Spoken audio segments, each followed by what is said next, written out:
Welcome to the History Guy Podcast, a podcast dedicated to stories of lesser-known historical events told by Lance Geiger, also known as the History Guy on YouTube. I'm Josh, your host, a writer for the channel and eldest son of the History Guy. We tell all kinds of stories about history from the modern era to the ancient past, so you never know what we're going to talk about next.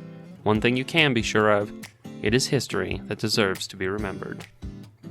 On today's episode, the History Guy tells two stories of volcanic eruptions and the dramatic ways these eruptions affected human history. First, he talks about the lesser-known victims of Vesuvius in its eruption of 79 AD, and then he talks about one of the most powerful eruptions in human history, Mount Tambora in 1815. Without further ado, let me introduce the History Guy.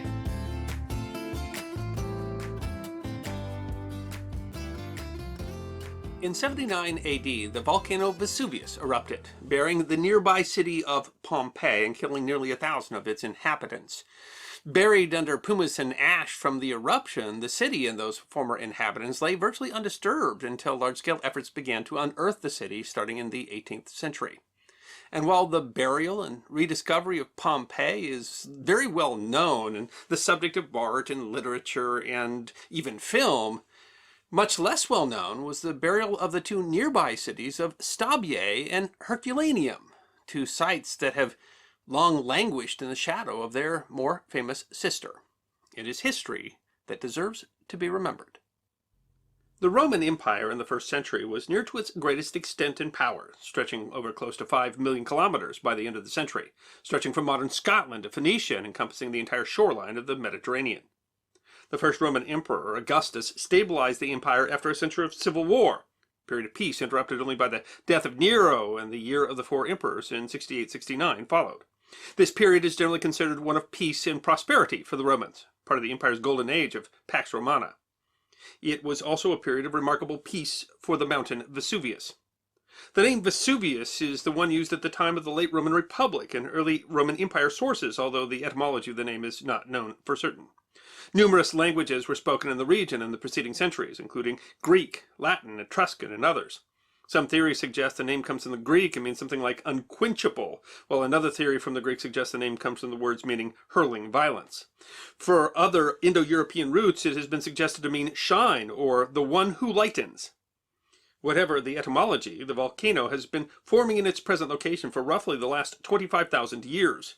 Core sampling and radiometric dating suggest the volcano has been active for tens of thousands of years, periodically erupting and burying the surrounding countryside.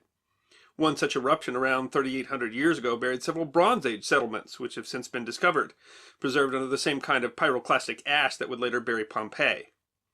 Based on scientific study, it's believed that it had several smaller eruptions after that, with the last happening perhaps in 217 BC. That year, there were reports of the sun being dimmed by a haze or fog. Historian Plutarch mentioned that the sky was afire near Naples that year, and the epic poem Punica mentions that Vesuvius produced flames like the ones produced by Mount Etna that year, although those sources were written hundreds of years later. If accurate, the volcano remained dormant for nearly 300 years before its famous eruption in 79 AD. Despite the long period of dormancy, the Romans do seem to have been aware about the possibility of Vesuvius being volcanic. The Greek historian Strabo, who died in the year 24, describes the ash-colored summit and wrote that one might infer that at earlier times this district was on fire and had craters of fire, but that its fuel had been quenched. He also speculated that the ash from earlier eruptions might be why the mountain had become a bountiful slope for vineyards, as was Mount Etna. Though Strabo and other writers describe ancient fires and eruptions, Pliny the Elder, who published the first 10 books of his Naturalis Historia only 2 years before the famous eruption, does not. Despite its modern fame, Pompeii was not a particularly important Roman city, and neither was Herculaneum. More important in the region were the cities of Naples and Puteoli, as well as the naval base at Mysium, or the city of Cumae, which was the first Greek colony on the Italian mainland. Pompeii was the older and larger of the two, with archaeological evidence showing a large defensive wall encompassing older settlements around the 6th century BC. Herculaneum seems to have coalesced around 2 centuries later. Pompeii was also larger, with a population somewhere between 10 and 12,000 at the time of the eruption, while Herculaneum was smaller, with a population around 4,000 and less than a third of the acreage of Pompeii.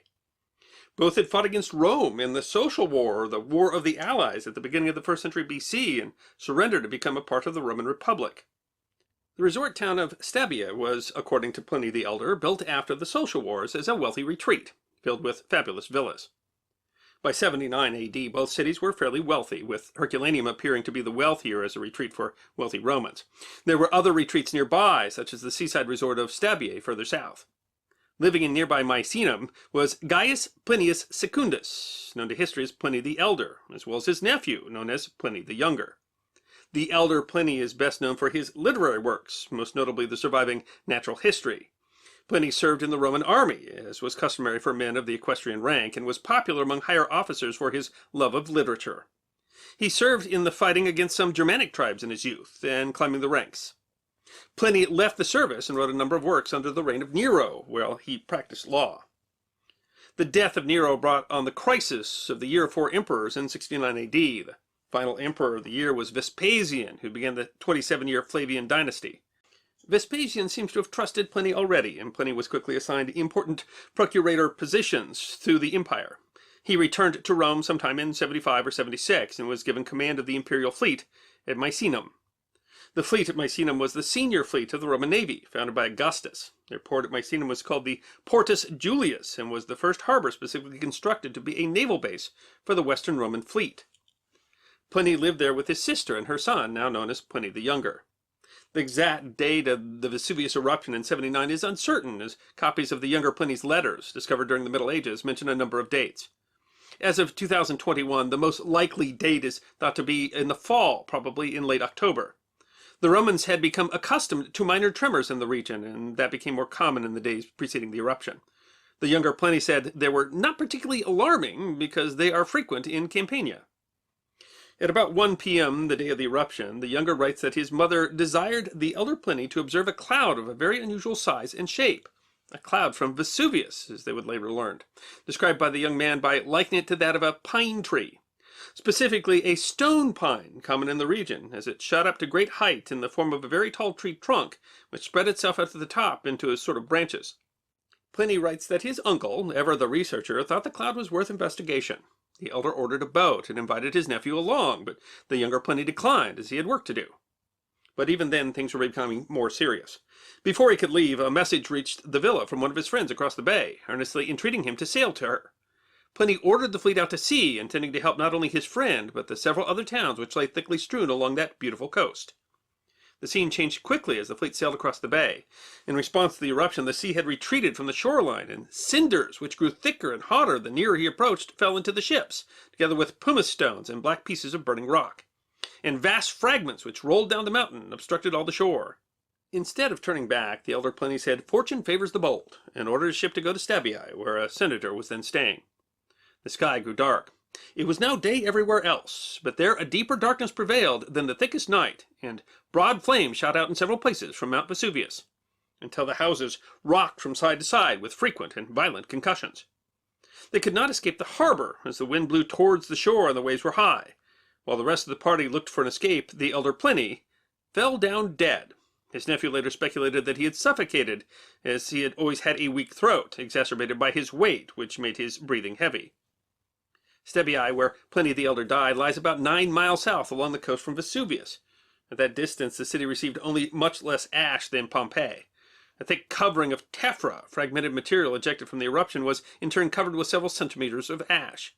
A very different fate awaited Herculaneum, only 4 miles from the volcano's summit.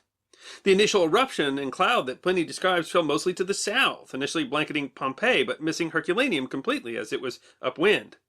But after the initial phase of the eruption, another phase occurred, which was characterized by a pyroclastic surge, a surge of hot gases and molten rock, light enough to float over hillsides. The first surge hit Herculaneum going 100 miles an hour and was so hot, up to 480 degrees Fahrenheit, that it instantly would have killed everyone exposed. While most of the city seems to have already evacuated, 300 bodies were found crowded into a sheltered section of the city now called the boat houses, so they had no marine function. There was no safety to be found there in the houses, where the heat and gases would have killed anyone remaining.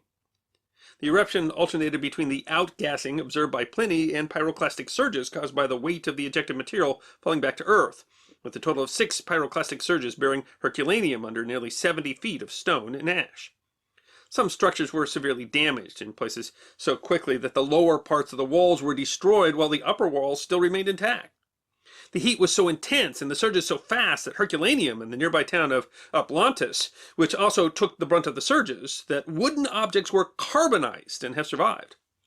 The surges reached as far as Misenum, 20 miles away across the bay, and the stone and ash pushed back the shoreline a full 400 yards. Like Herculaneum, most of the residents of Pompeii were likely able to escape the city before it was buried. Modern scholarship indicates that there too the people who remained in the city died of exposure to heat and not suffocation. Pompeii, a little less than 7 miles from the volcano's summit, was also buried in layers of ash and rock, but to a depth of about 20 feet. Some of the survivors must have returned to collect their belongings in the immediate aftermath, those that could find their houses or would brave the ash-thick skies.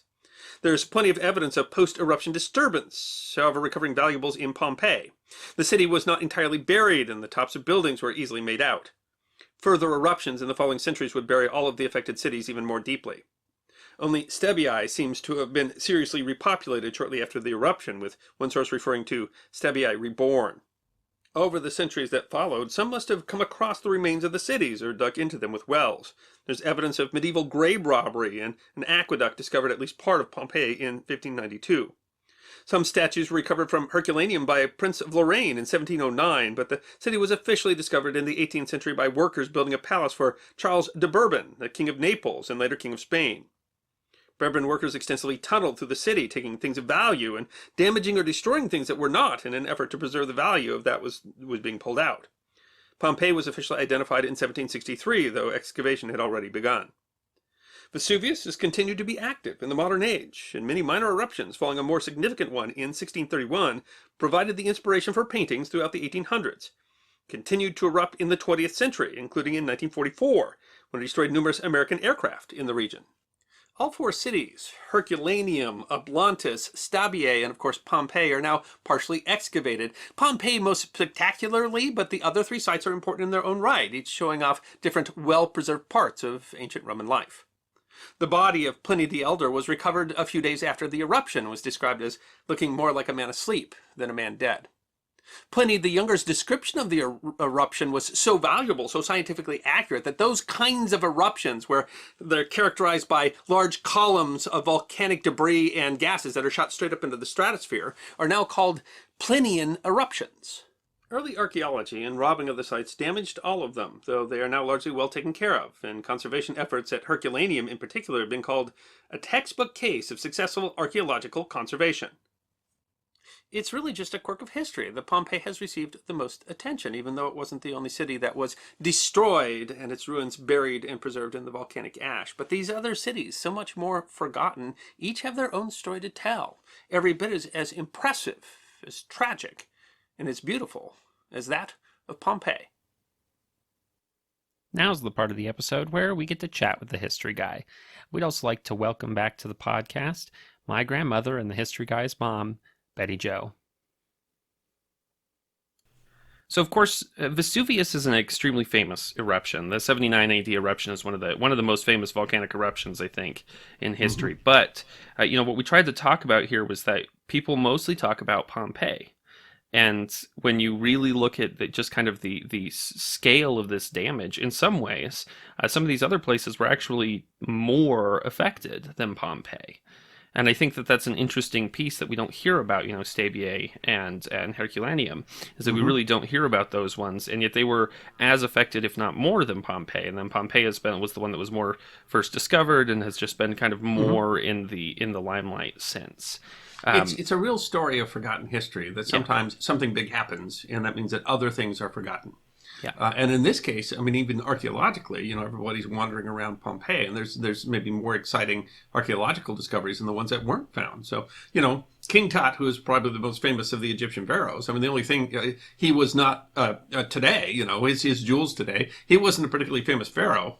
His tomb was just not found, right? Yeah. And so it wasn't as robbed, and so, it's the same thing kind of going on here. But it also says that as much as we think we know about the eruption of Vesuvius, that there's actually a lot of it that hasn't entered the popular mind. There's a lot of forgotten history even around a very, well-known event.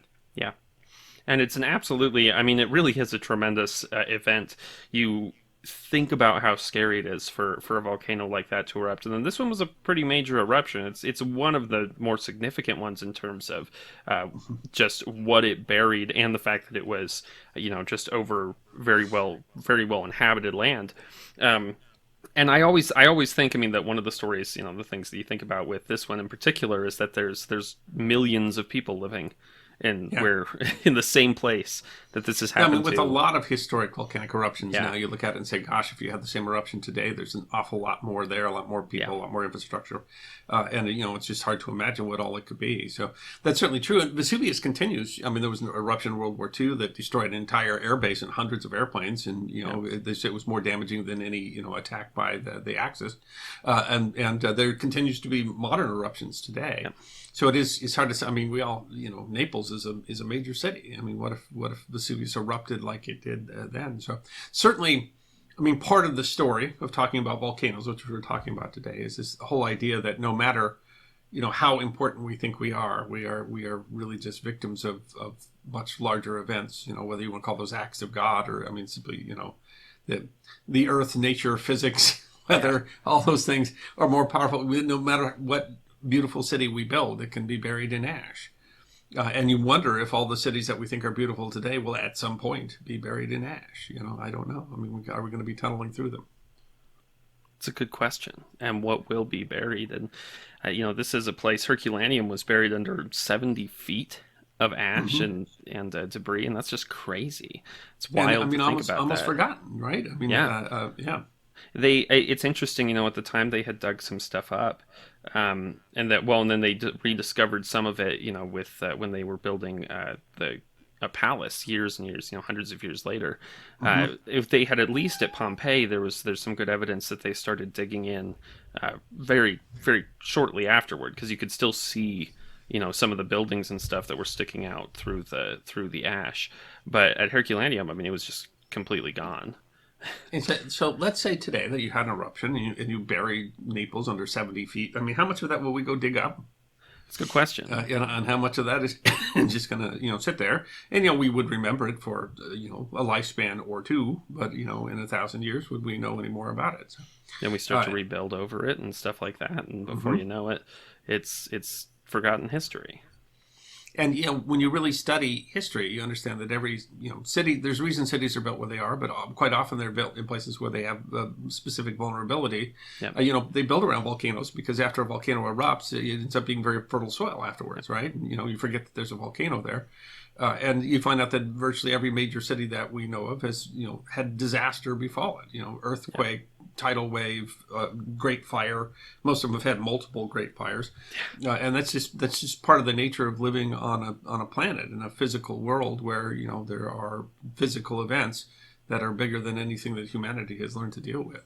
And I really wonder, what do you think those people thought about in those days? We know in Hawaii they that it was a fire god or fire goddess and that type thing.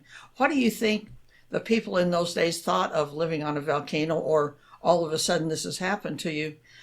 Was it Mother Nature? How did they react? It's really interesting. I had looked into a little bit. I know that they did worship to some extent, that there was some kind of temple that did kind of see the mountain as some kind of like primordial being, or like an aspect of Zeus or I guess of Jupiter. But you also, we talked about all the history of it, about how long it had been since it erupted, and if they knew it was, if it was, like, were they aware that it could erupt? And the answer seems to be maybe not exactly. They seem to know that it had erupted in the past. They seemed to know that it gave all kinds of earthquakes, but it isn't exactly clear by 79 AD that they remembered that this, that it could explode, it could erupt the way that it did. And they were even, while it was erupting, they're like, oh, that's a really weird cloud. Let's go out to the water and look at it. And we might have learned a lot about that since, and can do a lot more predictions, etc. But a volcano erupts and destroys a lot of stuff. We still call it an act of God.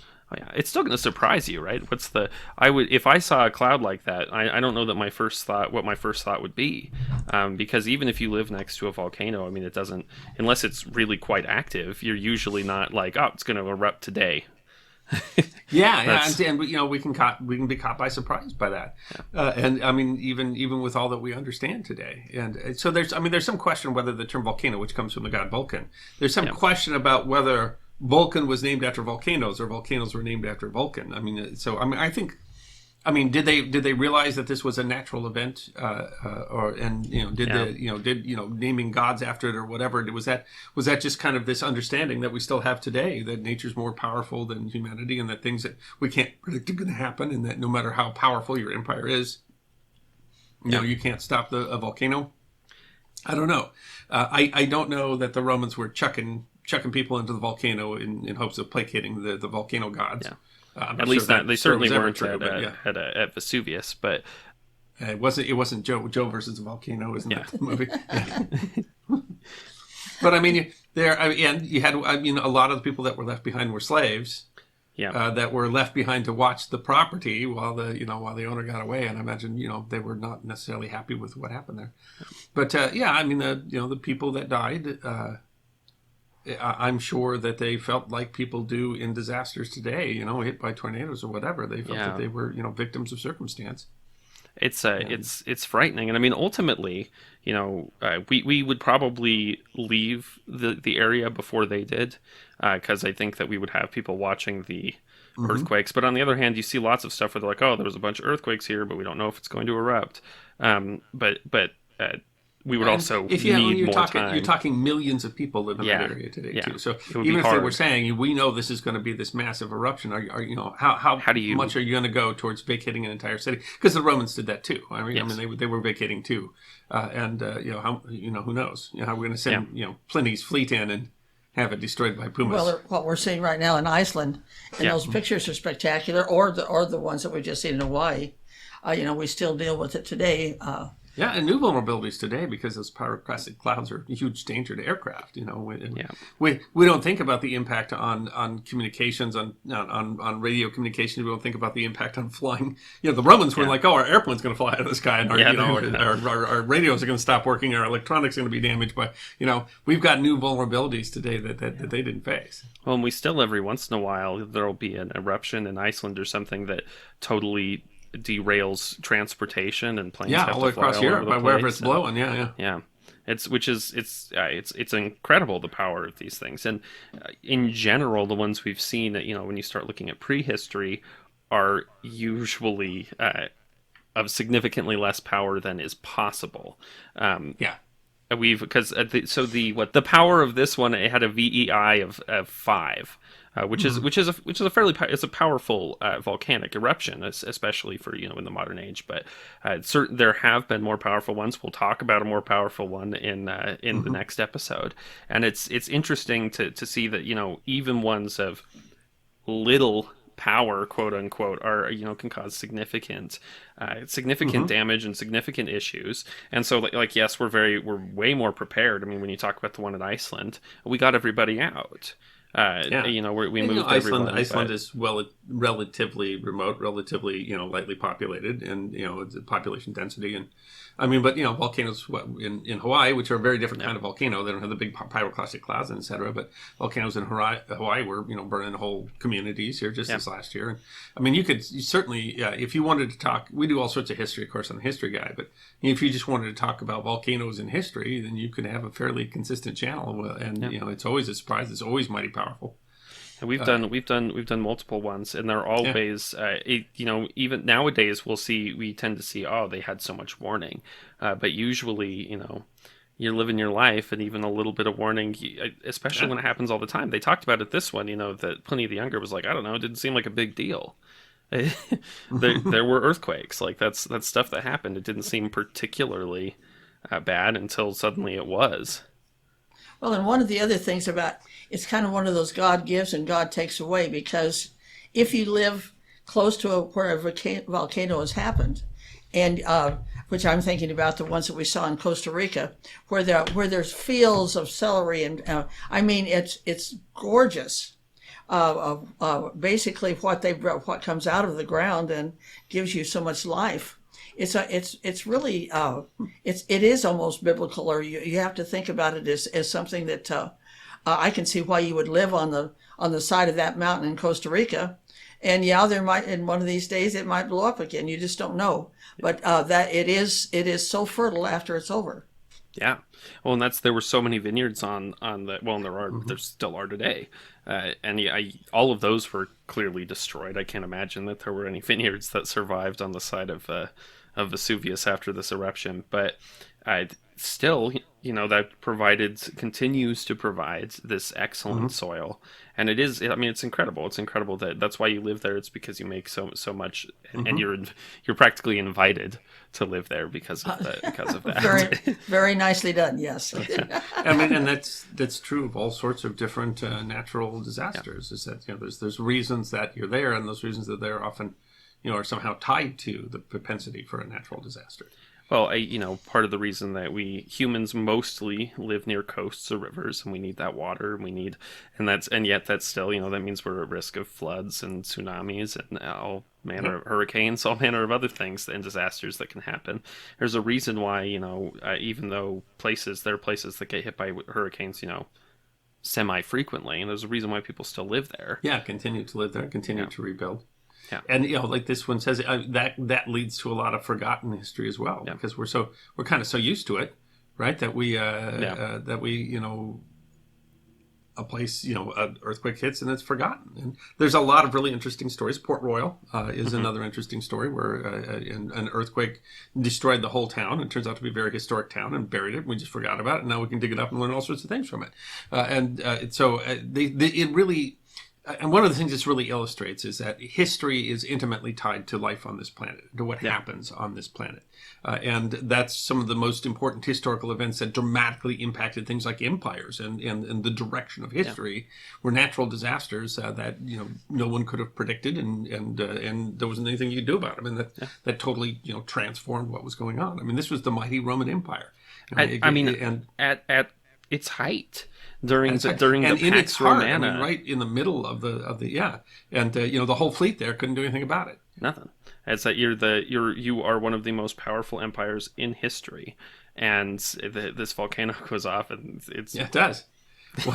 One of your most important potentates just drops dead from a heart attack. Yeah, because it killed plenty because it was so there's what are you going to do about it? That's part of human nature. So one of the reasons I think it's so fascinating that we still talk about Pompeii is not just because you find those ruins there, but because this is a symbol of what can happen, and so it's even more fascinating to go on and say that actually it was much broader than we realized, and there are whole other Roman cities that were buried and that we literally kind of forgot about because this has just happened so often in history. Yeah, they didn't even rebuild some of them. Well, and we mentioned briefly that we found Bronze Age settlements that were also destroyed by this volcano, and there's something. It makes me feel a little small to think about the fact that literally. Yeah.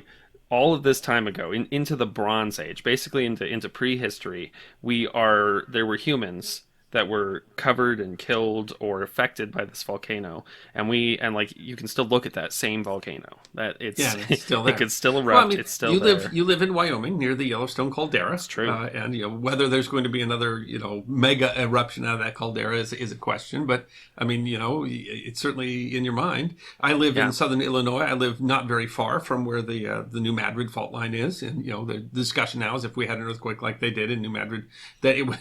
It would knock down all of our bridges. And I'm not too far away from there. So, I mean, wherever you live, there's still this propensity to do that. And you have to realize that, the Bronze Age people or the Roman people that were sitting there, they had, they were like us. They were complacent. They were living where they were. They knew that there was something there, but, who knows when it's going to happen.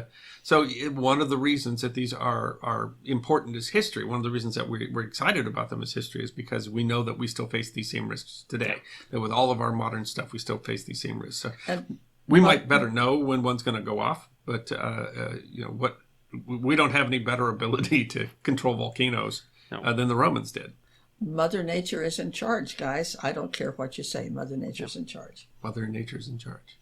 Absolutely. I just, there's nothing that we could do if it went off like this. There's some things that we could maybe prepare for, but certainly if it was going to bury Herculaneum under 70 feet of ash, it would still do that today, just like it did it,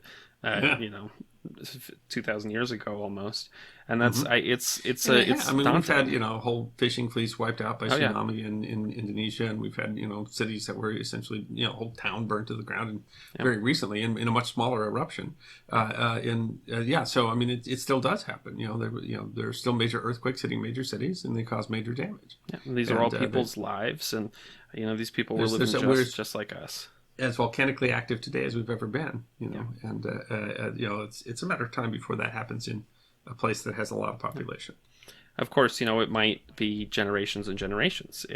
There are certainly plenty of generations that have lived in Naples and not been wiped out by Vesuvius. And that's true of any of these disasters, is that there are places where you can totally live just fine. Yeah, you might have hundreds of years, you might have a whole 1,000 years of peace and happiness and prosperity, and then the mountain get mad at you. That's how it works. I'm sure the dinosaurs were the same way. Like, what's that? We've been here forever. My great-great-great-grandsaurus lived here. But there is a draw for people. When I was in Costa Rica, we got on a bus to go up and look at the volcano, and I realized that the people in the seat in front of me was a man who was taking a man who was blind up. Oh, wow. And you're going, why would you take a blind man to see a volcano? And when we got to the top, his friend took him over, sat him on a bench, and we all were very quiet. And you could hear the wind, and this man is explaining to his friend, the blind man, what he was seeing. Wow. And it was one of the more touching things. Even the blind man understood the volcano. Yeah. Wow. If you like the History Guy and you're looking for like a good place to see all of our content, which has grown a lot, we have a lot of content now, and it can be a little difficult to navigate all of it on YouTube. We have our website, thehistoryguy.com, and on there we've got everything organized in multiple different ways. We've got it by era, by location, stuff like that, and that will kind of make it easier for you to navigate and especially see some of the connections and stuff that sometimes is not always clear on YouTube when the algorithm is just kind of selling you whatever episode it wants to sell you next. It is. There's a lot going on. So I have people all the time that'll comment like, "Oh, I'm glad you're back on YouTube. I'm making 3 videos a week. What are you talking about?"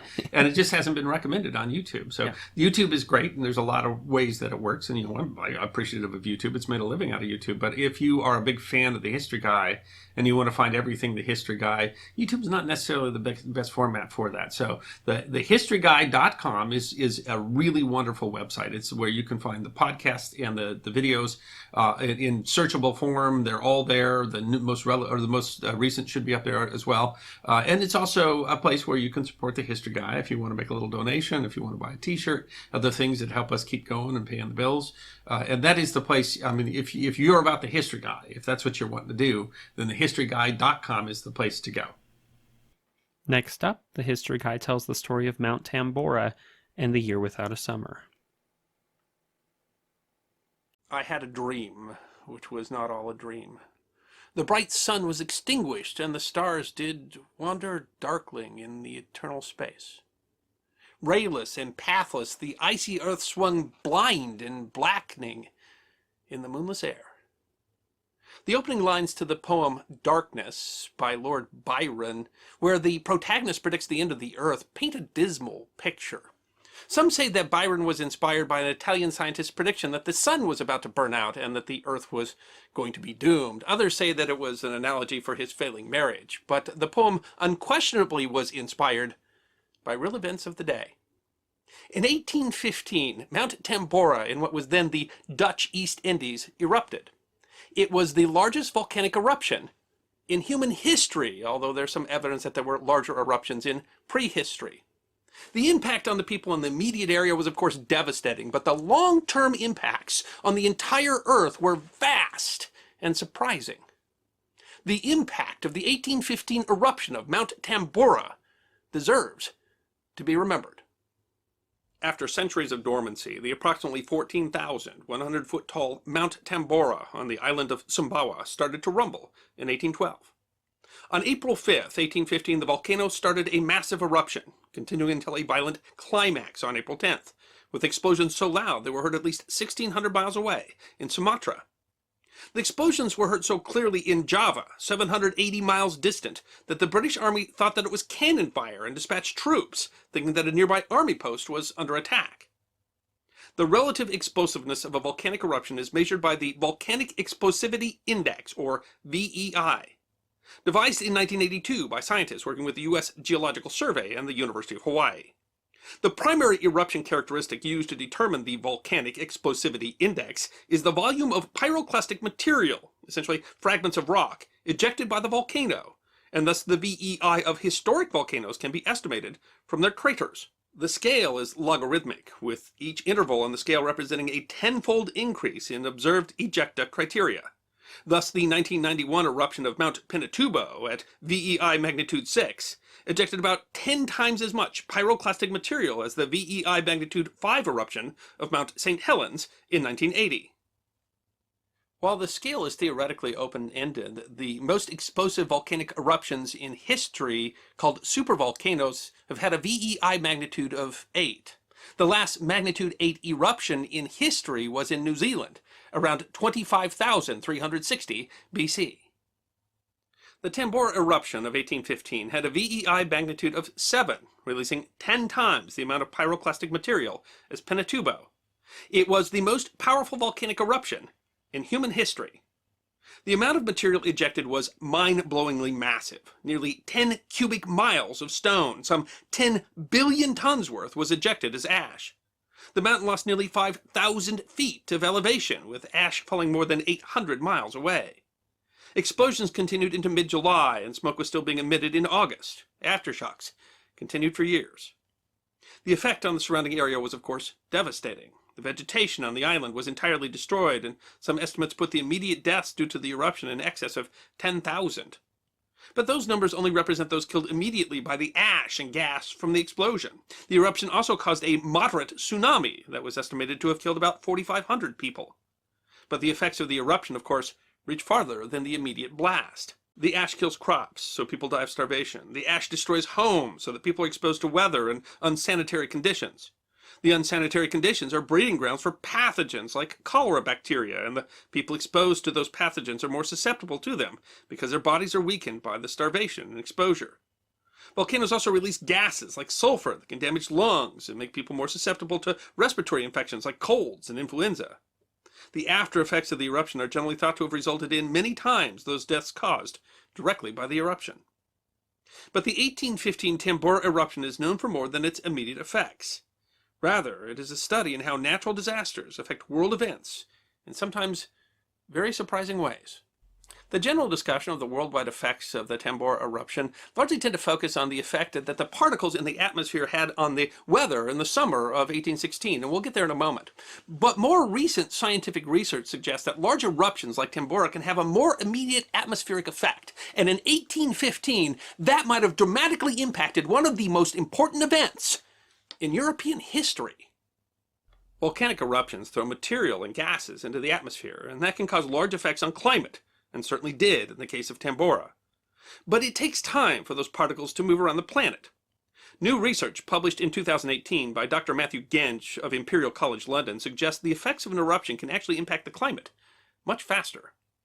The impact of volcanic particles was long thought to have an atmospheric limit. That is, Gensch explains, it has long been conventional wisdom that volcanic tephra, the small particles of rock, could not be injected into higher layers of Earth's atmosphere because temperature inversion in the stratosphere acts as a barrier to convective rise. But Gensch notes that large volcanic eruptions include a significant electrostatic charge, and that allows tiny charged particles to rise much higher than previously expected through a process called electrostatic levitation. They go all the way up into the ionosphere, much higher than the stratosphere. The ionosphere is heavily ionized by solar radiation, but the charged particles carry a negative charge, which reduces the positive ion density in the atmosphere.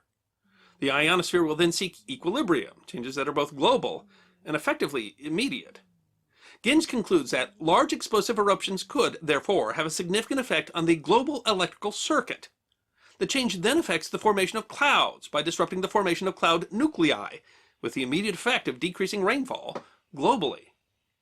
However, that then means that more moisture is trapped in the atmosphere, and as the ionosphere recovers, there can be a rebound period of significantly more rain. Such impacts might occur months before things like sulfate aerosols from the eruption that affect climate via different means might spread to impact a particular part of the globe. Ginge notes that there is data to indicate that electrostatic levitation occurred after the eruption of Krakatoa volcano in 1883. This effect, even if it's short-lived, can have a large impact. Agriculture often depends upon rain at the right time, and having too little rain or too much rain at the wrong time can significantly affect crop yields. But rain affects things outside agriculture. For example, a 2006 paper published by the Royal Meteorological Society notes that there's evidence that the months of May and June 1815 were particularly wet in Europe, effects consistent with Ginge's conclusions regarding the effect of electrostatic levitation following the April eruption of Tambora. That rain included a particularly violent storm of the continent the night of June 17th, which left sodden ground in the United Kingdom of the Netherlands the morning of June 18th. That was a problem for one Napoleon Bonaparte, who on June 18th was rushing to engage the Allied Anglo-Dutch army under the Duke of Wellington before they could join with Gebhard von Blücher's Prussian army. Napoleon's great advantage was his greater number of heavy artillery pieces. The sodden ground delayed his pursuit, meaning that the battle fought on ground chosen by Wellington was fought some hours later than it likely would have been had the ground been more amenable to moving heavy cannon. Despite the battle's name, it was not actually fought in the village of Waterloo, where Wellington had located his headquarters some 3 miles distant from the battlefield. But it was true that Bonaparte met his metaphorical Waterloo, as he failed to defeat Wellington's army before Blücher's army arrived on his flank. As a result, Napoleon's army was routed, Napoleon was finally defeated, and the Napoleonic Wars came to an end. While being careful not to suggest that weather positively determines the outcomes of a battle, the overall suggestion is that the eruption in the Dutch East Indies in April might have impacted the result of the Battle of Waterloo. Victor Hugo, who was present at the battle, certainly thought so. Writing in his 1862 work Les Miserables, he said, "Had it not rained on the night of 17-18 June 1815, the future of Europe would have been different." While the battle hinged on many factors, it's hard to discount the possibility that the weather may have swung the difference, for as the Duke of Wellington later said, the Battle of Waterloo was the nearest wrong thing you ever saw in your life. Historians can argue forever over the counterfactual of what might have happened had Napoleon won at Waterloo, but the impact may have been rather large.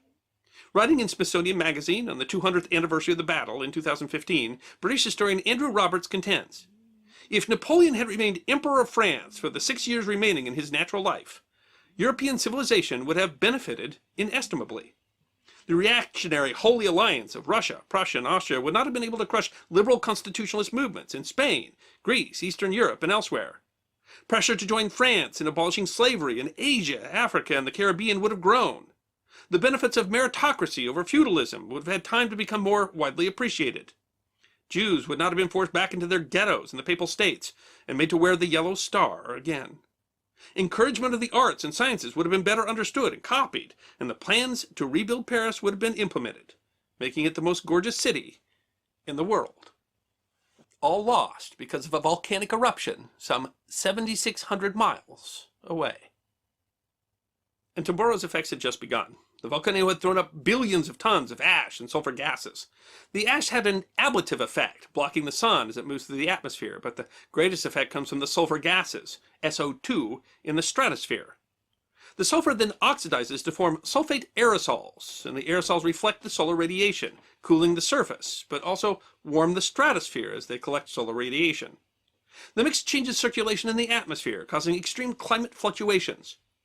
Tambora was a massive eruption. One scientific paper studying the effect of the eruption concluded, the eruption of Mount Tambora is therefore very likely to have had a profound impact on a global scale. The result, when combined with other atmospheric effects of the time, was something called volcanic winter. But the people in 1816 called it the year without a summer. Global average temperatures were some 1.7 degrees Fahrenheit or 0.7 degrees Celsius colder than normal. It was the coldest year in Europe in 250 years. The cold temperatures and late freezes caused widespread crop failures throughout Europe and North America. Disrupted weather patterns caused flooding in Northern Europe, China, and India. The price of food crops skyrocketed in what historian John D. Post called the last great subsistence crisis in the Western world. Still reeling from the devastation of the Napoleonic Wars, food riots occurred all over Europe. In the United States, New England faced hard freezes throughout the summer. Transportation networks were disrupted as lakes and rivers usually used for commerce froze over. The price of oats in the U.S. increased nearly sevenfold. The food shortages and unusual wetness contributed to the spread of disease, cholera in India, typhus in Ireland. One BBC documentary estimated that death rates were essentially doubled in Europe in 1816, a number that would mean some 200,000 extra deaths. The disruptions caused large-scale migration. In the U.S., many agricultural families moved west, contributing to westward expansion and growing populations that would lead to the creation of the states of Indiana and Illinois. The westward expansion raised tensions, both with Native American populations and in the regional tensions that would eventually erupt into the U.S. Civil War. Migrations from New England to western and central New York turned the area into a central location of abolitionist sentiment. One estimate had Vermont losing population between 10 and 15,000, dramatically reducing population growth in the state. Vermonter Joseph Smith was one of those who migrated to New York due to the effects of the year without a summer. It was in New York that he claimed to discover the tablets that were translated into what would become the Book of Mormon, leading to the foundation of the Church of Jesus Christ of Latter-day Saints, a religion that today has nearly 15 million adherents and has played various significant roles in U.S. history. The tephra in the atmosphere gave the sky a yellow tinge and at times so obstructed the view of the sun that sunspots could be seen with the naked eye. This was seen by some as a sign that the world was about to end, causing panic. But the same effect resulted in brilliant sunsets captured in the works of British artist J.M.W. Turner. Some of the unexpected effects were startling. The rise of the price of oats in Germany made horse ownership, the primary mode of personal transportation, much more expensive. A 2005 edition of New Scientist magazine suggested that the cost of oats prompted German inventor Karl Dreis to invent the Loss machine, a human-powered alternative to the horse. The machine, commonly called the Dandy Horse, patented in 1817, was the precursor to the bicycle. Near Geneva, Switzerland, a group of poets and writers renting a villa were essentially forced to live indoors in that dismal summer. In their confinement, one of the poets suggested a ghost contest to see who could commemorate the dreary existence by writing the scariest story. The person making that suggestion was George Gordon Byron, better known as Lord Byron, and one of his products was the poem Darkness. His unfinished work called A Fragment was one of the first in English to feature a vampire theme, and is credited by some as the genesis of vampire horror literature. Another member of the group created the idea for her great novel, set in the dismal weather of the year without a summer. Published anonymously in 1818, the work Frankenstein, the Modern Prometheus by Mary Shelley is considered one of the most influential novels of all time. The eruption of Mount Tambora was not the only factor in the unique climate of the year 1816. There were other volcanic eruptions that also might have affected it, and it was a time of a solar nadir. But more recent research suggests that the eruption of Tambora was the primary, most important factor causing that weather in 1816. And we've observed in much smaller form the same impacts coming from volcanic eruptions that have occurred since, supporting that idea that it was the eruption of Tambora that was the primary reason that 1816 was the year without a summer. And that eruption in 1815 represents the integral connection between human history and natural events. Mount Tambora is still an active volcano. It's been constantly monitored. It has a growing lava dome. Modern estimates say that because of the growth in population in Indonesia, if Tambora were to erupt today with the same ferocity that it did in 1815, some 8 million people would be in the area that was immediately affected. So I think probably inarguably this volcano, this eruption, is one of the most frightening and dramatic disasters in human history. It's hard to think about other disasters that impacted global events and honestly just affected people around the world in as much as impactfully as this eruption did. It is was as we understand it too. I mean, we don't know with Vesuvius. We True, honestly that's fair. don't know if it went up and changed weather in northern Germany because no one was keeping records there. That's true. But this one, is recent enough that we've been able to go back and see maybe it impacted some other things. So certainly the year without a summer has been tied to the eruption of Tambora. But the new idea, and that's relatively new research that says, was it affecting rain, much more, much sooner than it would have than the movement of the clouds and the dust. That's really a fascinating story. And it just says that these might be even more powerful than we realize. And then how much can that impact? How much can that change in weather impacted everything from art to invention to one of the most significant battles in history, played some role in the creation of the Mormon church and the invention of the bicycle, and that's all stuff that is in various ways tied to this massive eruption that occurred at the time. So of course, immediately, I mean, and this is part of the story, the power of nature and stuff like that. If you lived nearby, you probably were cooked to death or gassed to death. And if you survived, you probably died of dysentery or something that came afterwards because all your crops and homes were burned. I mean, this was a terrible disaster. And like we talk about with other ancient disasters, a vastly larger population lives in that same spot today. If the same thing were to happen today, it would massively affect millions and millions of people could die, as well as the potential if you had a tsunami or something like that. And so, I mean, it is partly the story that you get with all volcanoes. It totally dramatically affected the people around it in a powerful way. It really showed the power of nature, and it leaves us afraid today because we wouldn't have anything more we could do about a volcano than we did. We might know it's coming a little bit earlier. We might be able to evacuate some, but I mean, we wouldn't be able to protect the hundreds of square miles that might be affected by a massive eruption like that.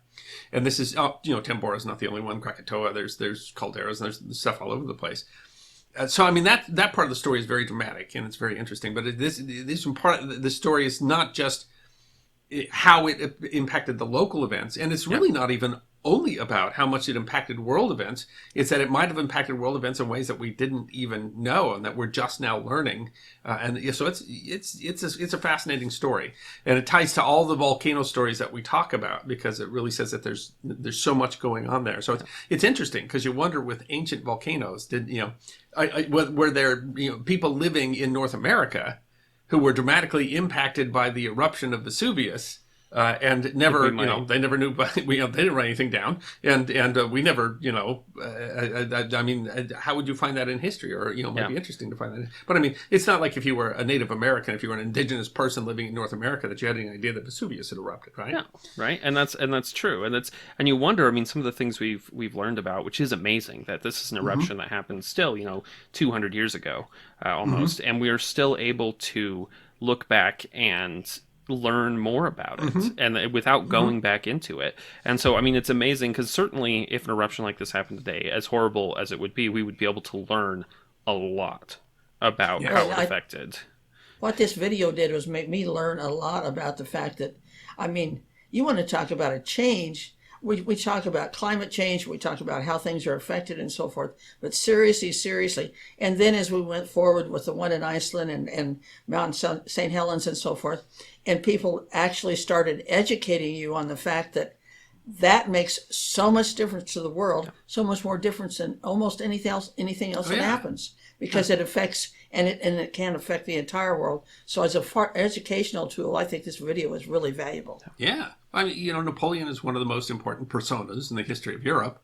And this dramatically, in the end, Napoleon was a victim of the rain that came from the volcano in Indonesia. And while it's difficult, of course, to be like, oh, for sure, it only rained this day because of the volcano. I mean, we can't know that for sure. But still, the fact that it apparently was impacting climate and weather and making it possibly rainier. And at that time, you would have expected that you would have had a huge dump of rain at the time and contributed. Had muddy fields, and muddy fields ended up not serving Napoleon because of his artillery. So Napoleon had won battle after battle after battle, and this was one of those times where luck had not been with him, and you wonder if how much would have it had needed to nudge. And the thing is, Napoleon was really shaking up Europe at the time, and so even a handful of years of him still reigning, could have dramatically could have altered. dramatically impacted all over the place, all over Yeah. Europe, in very much different ways, even in the Americas too, because it could affect policy in the Caribbean, or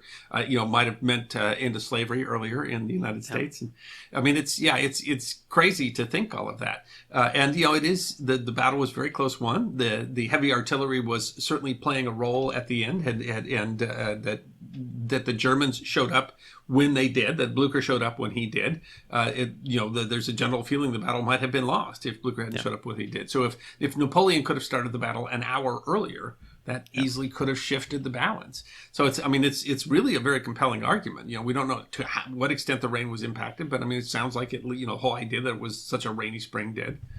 And then later that it leads to the first vampire fiction into the book Frankenstein, and I mean, who would have guessed any of that stuff going on? Yeah, and there is certainly a very good argument to be made that Frankenstein and Dracula, that the way that those were kind of born had something to do with the weather. Had to do with that. Yeah, And maybe Frankenstein is never written. I mean, maybe Mary Shelley, who knows what all she would have done, because she was brilliant. But I mean, maybe she never had that particular idea, which is now such a. I mean, we've got a whole episode on Frankenstein, and the inspiration that Frankenstein monster and all that's impacted in culture. So it's, I mean, even our popular culture, how much of that is driven by this event, and the interesting thing about this story. I mean, there's so much that's interesting about this, but the thing about this story is that how those events are being affected thousands of miles away on the other side of the globe are being changed by this one natural disaster.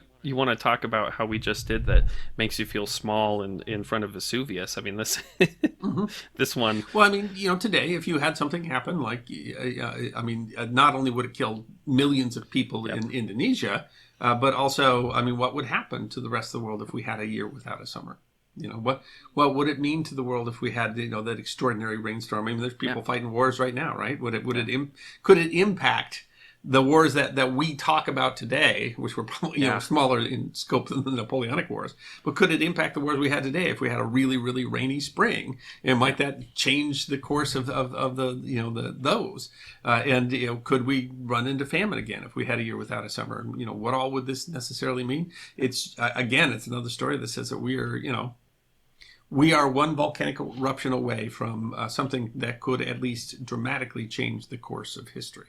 Yeah. But then when I look at the video and I see what those volcanoes look like, they remind me of atomic bombs or hydrogen bombs, or the fact that we affected that, And so we went on then, and many years later and so forth, and kind of invented our own.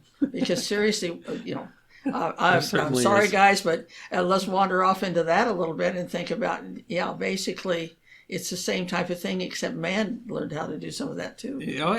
That's a fair point. And when we talk about how we have no control of these natural disasters, but we might not be able to stop a volcano, but we could probably start one. That's what we really wanted to do. Certainly, some of these. I mean, some of these, and we keep making more powerful, more powerful nuclear weapons and stuff like that. And it's not as dramatically as during the Cold War. Other impacts on Earth as well too. But I mean, so. I guess you're right. I mean, we can't fight an earthquake, but maybe we can cause one to occur. Who knows? Certainly, if we started lobbing nuclear bombs, that would change the course of history too. And in some ways that are possibly as dramatic as some of these volcanoes. Maybe more dramatic. Maybe more so.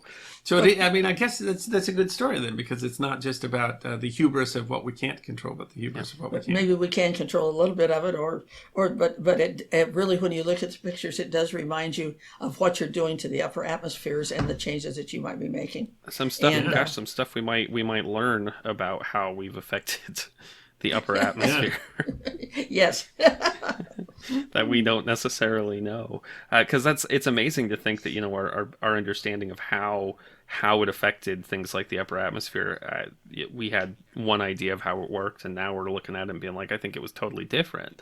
And that's even stuff that's happening today. There will be stuff 100 years from now that we look back and are like, oh, there were unexpected consequences and impacts that we we didn't know about at the time. And that's an incredible And not just in these natural disasters. Certainly, that's happened in lots of places. There was a reason why we made pipes with lead, and now we don't really predict what that might mean. Or we used asbestos and everything that we wanted to insulate. Yeah, right. It was like at the time, like, gosh, we did an episode on asbestos, and it was a miracle. It was a miracle. Yeah.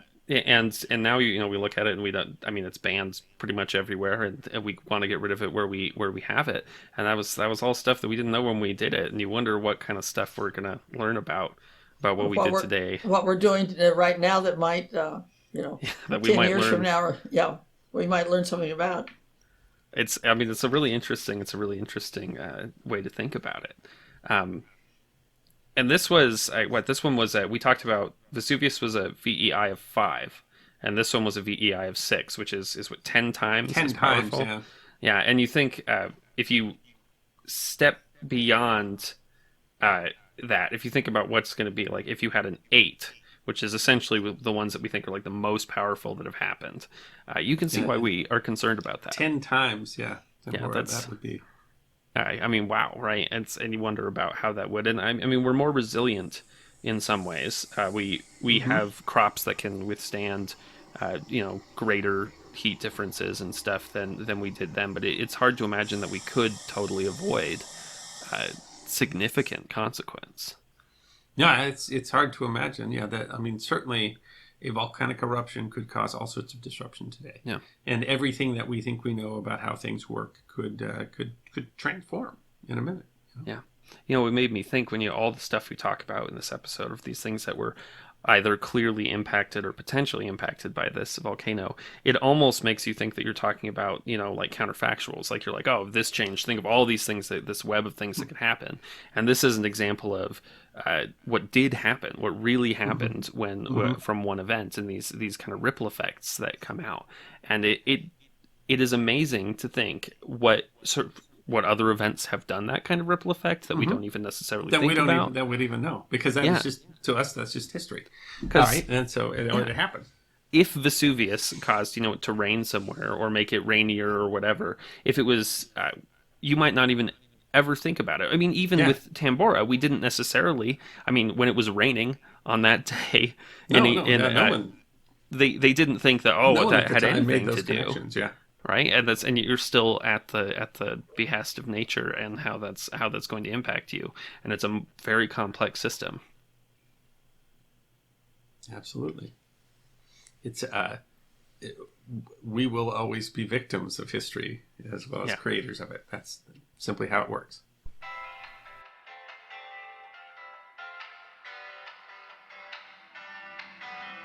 Thank you for listening to this episode of the History Guy podcast.